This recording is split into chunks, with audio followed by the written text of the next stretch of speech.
The first thing Marcus noticed when he pulled into the driveway was that the front door was slightly open. Not wide open, not broken, just slightly open. The way it gets when someone does not pull it all the way shut behind them. Marcus sat in his car for 30 seconds before he understood what that meant. Someone had been in his house, and from the light he could see moving behind the curtains upstairs. They were still there. Marcus Reyes was 34, a high school basketball coach, the kind of man who had spent 15 years teaching young people how to stay level-headed under pressure. He had never been tested that way himself, not like this. He had been out for 3 hours, a dinner with his sister, nothing unusual. His wife, Denise, was due home in 20 minutes. She was bringing their 6-year-old son, Eli, back from a birthday party. Marcus had 20 minutes, maybe less. He did not go inside. That was the first and most important decision he made. He called 911 from the car. He spoke quietly, gave the address, and described exactly what he was seeing. The front door ajar, light moving on the second floor, and his car now parked across the street so as not to alert whoever was inside. The dispatcher told him to stay on the line. He did. He then sent Denise a single text: "Do not come home. Park down the street and call me." He did not explain. He did not need to. She called him back in 40 seconds. He told her in 15 words, "Someone is inside. Police are coming. Keep Eli in the car and stay away." Denise did not argue. She parked 4 blocks away and waited. Police arrived in under 6 minutes. 2 cruisers, no sirens, just headlights sweeping the quiet block. What they found inside was not what anyone expected. The intruder was not a professional. He was a 19-year-old named Derek, known to police, with 2 prior theft convictions. He had broken in through the back window, gone straight to the master bedroom, and had been methodically going through drawers when the officers found him. But here is the detail that made this case different from a routine burglary. Derek had been inside Marcus's house before, not as a criminal, as a guest. He was the older brother of one of Marcus's former students. He had attended a team dinner at the house 2 years earlier. He had been inside before he was ever a suspect. He knew the layout. He knew which room to go to. He had been planning this.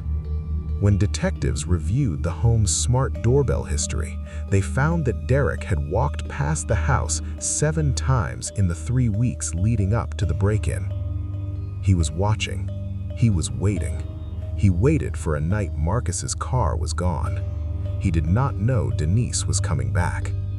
Derek was arrested on the spot. Marcus pressed full charges. At sentencing, the judge noted the premeditated nature of the crime, and Derek received 18 months. But the part of this story that stayed with Marcus, the part he still talks about, was not the arrest. It was the 20 minutes in the car. He said afterward that every instinct he had told him to go inside. His house, his family's things, his space. And every instinct was wrong. He said, "I coach kids to breathe and think before they react. That night, I had to do the same thing. The hardest thing I have ever done was stay in that car." Denise said something similar. She told a local reporter that when she got Marcus's text, her first impulse was to drive home faster. Instead, she pulled over. She said, "He trusted me to trust him, so I did." That decision, both of them choosing restraint over reaction, kept a 6-year-old boy in a car eating birthday cake while police handled a situation that could have become something far worse. Marcus and Denise still live in that house.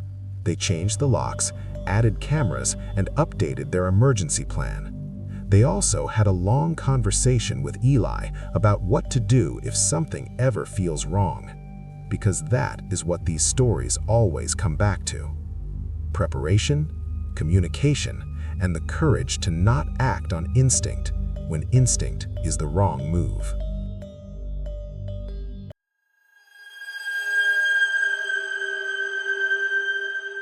It was 2:47 in the morning when Karen Hollis heard the back door creak open. She had been lying awake anyway, the kind of restless, uneasy sleep that mothers know well. Her 2 kids were down the hall, her husband was away on a work trip, and the man now stepping into her kitchen had no idea what he was walking into. This is the story of how one ordinary Tuesday night changed everything. For Karen, for her family, and for the 3 men who made the worst decision of their lives. Karen grew up in a small town in rural Tennessee. She had always been the kind of woman people underestimated. Quiet, polite, the neighbor who brought casseroles when someone was sick. But beneath that soft exterior was someone who had never once stopped paying attention. She kept a routine, checked the locks every night, knew which floorboards squeaked, had a plan. That plan had been in place for 3 years, ever since a break-in 2 streets over left a family shaken and robbed.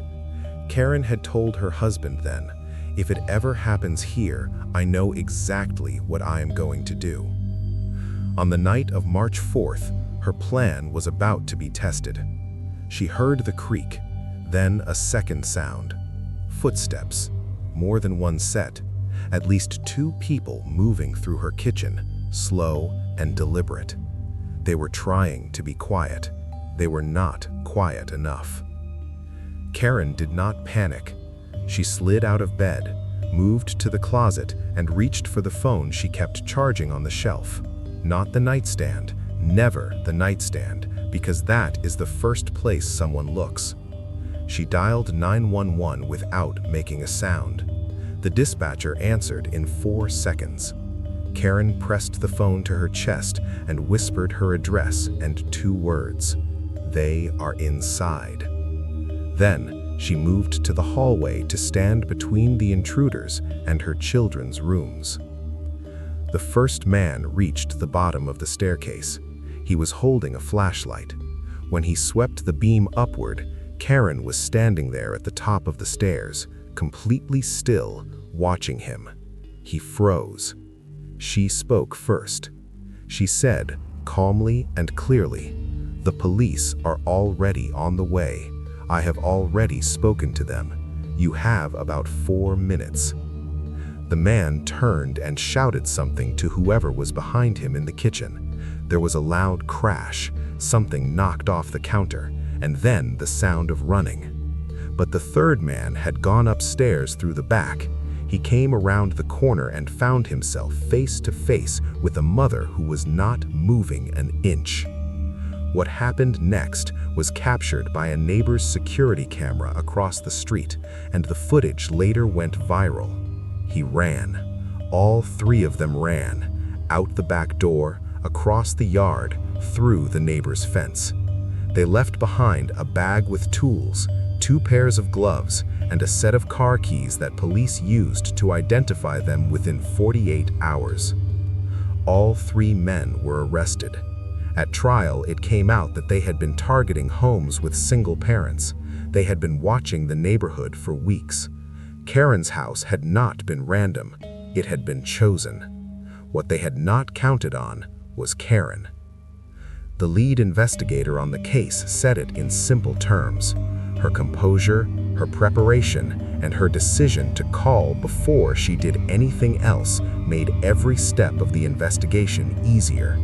She gave them a location, a timeline, and she stayed safe. Her daughter, who was 9 years old that night, woke up the next morning and found her mother making breakfast. She had no idea anything had happened. Karen had made sure of that.